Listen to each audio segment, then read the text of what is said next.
पितृपक्ष में पिंडदान, तर्पण और ब्राह्मण भोज से तृप्त होते हैं पितृगण।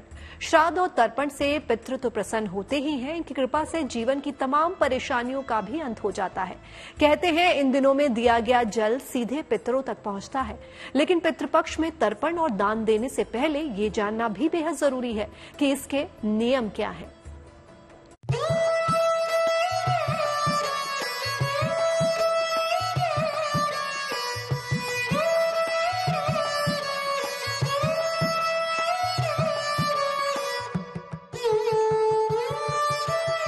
पितरों के प्रति श्रद्धा, प्रेम और समर्पण का महापर्व है पितृपक्ष।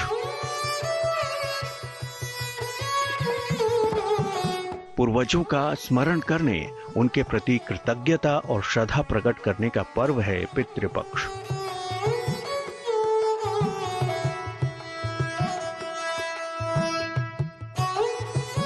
श्राद्ध का पितरों से अटूट संबंध है। श्राद्ध के जरिए पितरों को आहार और तृप्ति मिलती है और जो भी व्यक्ति अपने पितरों को संतुष्ट कर देता है उसे पितरों के आशीर्वाद से जीवन के हर सुख की प्राप्ति होती है।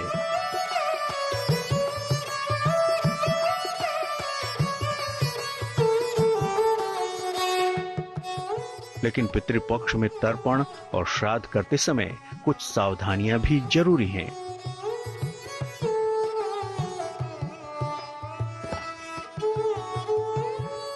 पितृपक्ष में पितरों के निमित्त दान करने हेतु कई सारी ऐसी वस्तुएं हैं जिनका दान वो करे। सबसे विशेषतः दानों में अन्नदान ही आता है, जो तीर्थ क्षेत्र में आकर के, पितृ क्षेत्र में आकर के आप इसे दान कर सकते हैं, या अपने अपने क्षेत्रों में भी देवस्थान, मंदिर इत्यादि स्थलों में जाकर के जरूरतमंदों में कुछ अनाज, अन्नदान बंटवा देना, भोजन बना के खिला देना। कौवे को, गऊ को, श्वान कुत्ते को, यम को, चींटियों को ये पंचबली दान देना करके कहते हैं। पंचबली निकाल देना, इससे पितृ तृप्त हो जाते हैं। पितृपक्ष की अवधि में दोनों वेला स्नान करके पितरों को याद करना चाहिए। कुतप वेला यानी दोपहर में पितरों को तर्पण दें। इसी वेला में तर्पण का विशेष महत्व है। तर्पण में कुश और काले तिल का विशेष महत्व है। जो भी पितृपक्ष का पालन करता है उसे इस अवधि में केवल एक वेला सात्विक भोजन ग्रहण करना चाहिए।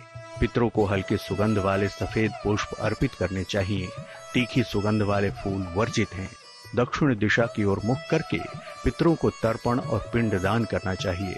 पितृपक्ष में नियमित रूप से भगवत गीता का पाठ करें। कर्ज लेकर या दबाव में कभी भी श्राद्ध कर्म नहीं करना चाहिए। पितृपक्ष में दूध का प्रयोग कम से कम करें। बहुत से लोगों को अपने परिजनों की मृत्यु की तिथि याद नहीं रहती। ऐसे स्थिति में शास्त्रों के अनुसार आश्विन अमावस्या को तर्पण किया जा सकता है।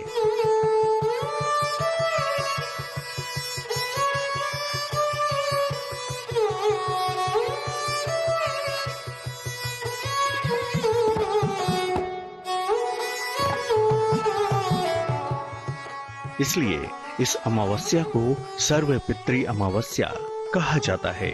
लेकिन पितरों को जल अर्पण करने और श्राद्ध करने का अधिकार परिवार के कौन से सदस्य को मिलता है, ये जानना भी जरूरी है। पितरों को जल अर्पित करने का अगर वो महालय पक्ष में करते हैं, सर्वप्रथम अधिकार उसके पुत्र का होता है। अगर उनका पुत्र नहीं है, पुत्री है, तो वह उसके दामाद का अधिकार होता है, जामाता करता है। दामाद नहीं है तो उन पितृ जो गुजर गए, उनका कोई भाई है जीवित अवस्था में, तो वो उनके निमित्त जल अर्पित यानी तर्पण दे सकता है।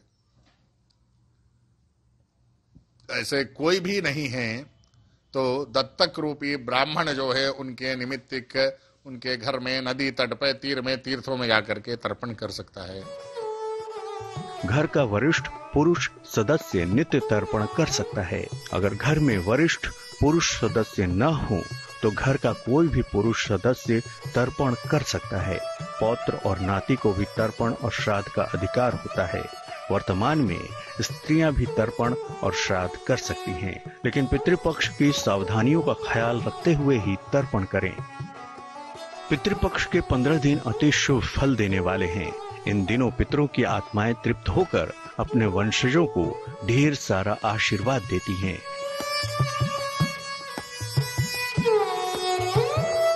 तो आप भी पितरों को प्रसन्न करने और इस महाफलदायी पितृपक्ष का लाभ उठाएं।